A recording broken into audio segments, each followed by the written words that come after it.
Hello good morning. सो बहुत सारे candidates हैं जो पूछ रहे हैं कि भैया जीके कहाँ से करें, मतलब करंट अफेयर्स कितने मंथ की करें जिस जो अपने bank of Baroda office assistant के एग्ज़ाम में आएगी।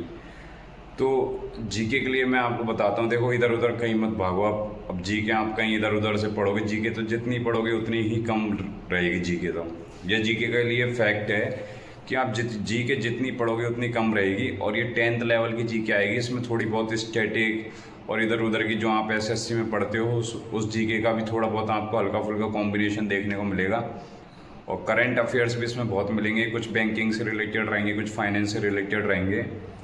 तो आप लोगों के पास अब इतना टाइम नहीं है कि आप लोग अलग अलग सोर्सेज को इकट्ठा करो या फिर उनसे फिर आप उसको पढ़ो और वही आ जाए, पॉसिबिलिटी इतनी नहीं बन रही है।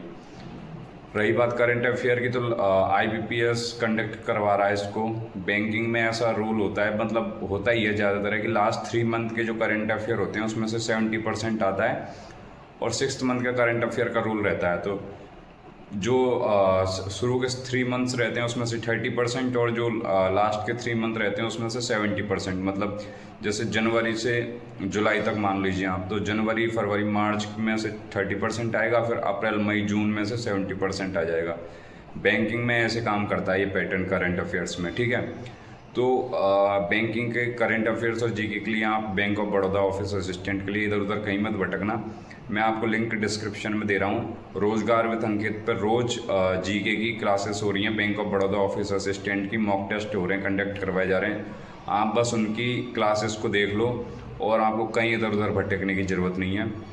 और बहुत सारे बोल रहे हैं कि वो कैब का एक अलग से सेशन लेके आओ, इम्पोर्टेंट वो कैब का। तो अभी देखो मैं भी अपनी पीओ की तैयारी कर रहा हूँ। वो कैब मेरे टाइम नहीं मिल पाता इतना, लेकिन फिर भी मैं कोशिश करूँगा कि टाइम निकाल के आपके लिए इंपॉर्टेंट वो कैब्स लाऊँ आज या कल में, जो आप लोगों को bank of Baroda office assistant के एग्ज़ाम के लिए आप लोगों को हेल्प करेगी, ठीक है।